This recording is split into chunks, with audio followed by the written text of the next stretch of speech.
loué soit Jésus-Christ, l'époux des âmes fidèles, qu'il invite à ses noces éternelles. Sa paix soit avec vous. Nous ne sommes pas des animaux seulement régis par nos hormones. La sexualité n'est pas qu'une affaire chimique.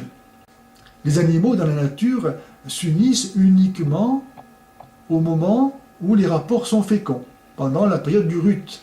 En dehors de ce temps, il n'y a pas d'union. L'homme est la seule créature qui a des unions indépendamment de la période de fécondité. Cela veut dire que la relation conjugale n'est pas une affaire simplement biologique ou chimique, mais qu'elle est laissée à la liberté de l'homme, et donc à sa responsabilité. Il faut donc qu'intervienne dans cette relation pour qu'elle soit vraiment humaine, pas seulement l'instinct, mais aussi la raison et la volonté, afin que ce soit vraiment un acte d'amour, et non pas simplement un acte animal. La régulation naturelle des naissances répond complètement à cette vocation de la sexualité humaine, d'être maîtrisée. Et je vous lis un extrait de l'encyclique du pape Paul VI, publiée en juillet 1968, Humanae Vitae, qui a donné la doctrine définitive de l'Église au sujet de la régulation des naissances. Et vous allez voir combien cette parole était prophétique. Les hommes droits pourront encore mieux se convaincre du bien fondé de la doctrine de l'Église en ce domaine s'ils veulent bien réfléchir aux conséquences des méthodes de régulation artificielle de la natalité.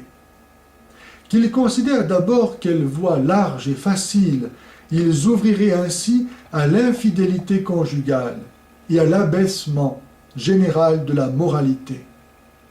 Et en effet, on sait que depuis que la contraception est devenue légale, la courbe des divorces a augmenté proportionnellement à la courbe de l'utilisation de la contraception, car celle-ci a favorisé les infidélités conjugales, cause première des divorces. Baisse générale de la moralité, on constate aussi depuis la légalisation de la contraception comment la femme, dans les moyens de communication, la publicité, le cinéma, la culture, a été réduite à n'être plus qu'un objet de plaisir, une marchandise. Et les enfants, très jeunes, eux-mêmes, sont privés dans leur innocence d'une formation psychologique, morale, qui leur permettra plus tard de fonder une famille stable et solide. Il n'est pas besoin de beaucoup d'expérience pour connaître la faiblesse humaine et pour comprendre que les hommes, les jeunes en particulier, si vulnérables sur ce point, ont besoin d'encouragement à être fidèles à la loi morale. Aujourd'hui, il n'y a plus de loi morale. Chacun fait ce qu'il veut. Chacun a sa vérité. Ce qui est bien pour l'un n'est pas forcément bien pour un autre. Donc il n'y a plus non plus de lien social possible.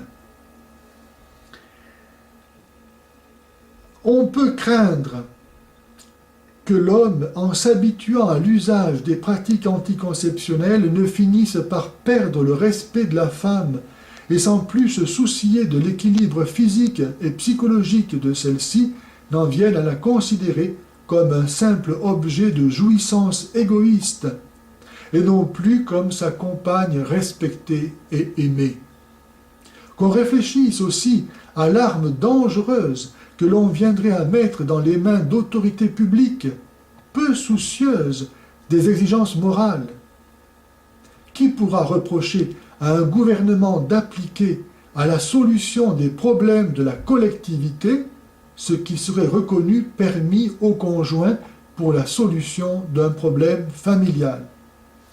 Et de fait, les autorités chinoises, par exemple, ont imposé que les couples n'aient pas plus qu'un enfant. Aussi, si une deuxième grossesse survient dans un couple, la femme est forcée d'avorter.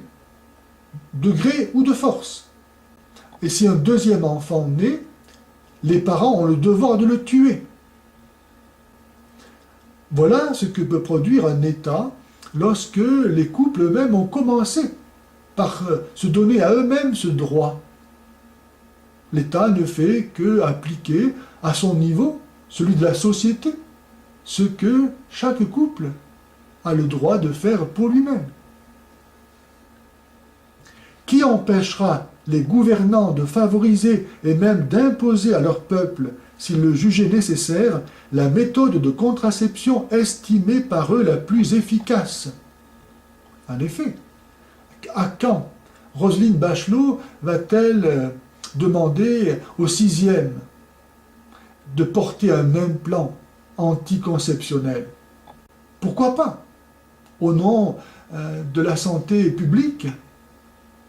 Maintenant, les adolescents peuvent très bien avorter sans le consentement des parents. On détruit l'autorité parentale sur quelque chose d'aussi important que la vie d'un être humain. On peut très bien imaginer bientôt que l'État oblige les adolescents à porter un implant. Peut-être qu'ils n'ont pas pensé encore. Voilà une idée. Et ainsi les hommes, en voulant éviter les difficultés individuelles, familiales ou sociales que l'on rencontre dans l'observation de la loi divine, en arriveraient à laisser à la merci de l'intervention des autorités publiques le secteur le plus personnel et le plus réservé de l'intimité conjugale. Quel malheur si l'État, le gouvernement, le pouvoir se permet de venir s'ingérer, légiférer dans la vie privée des gens, dans ce qu'ils ont de plus intime, de plus personnel et donc de plus humain. Ce serait vraiment la déshumanisation totale de l'être humain. Et tout cela est une conséquence logique pourtant de cette compromission avec la loi morale, avec le refus de se maîtriser, d'être responsable, d'accepter finalement la croix de Jésus-Christ.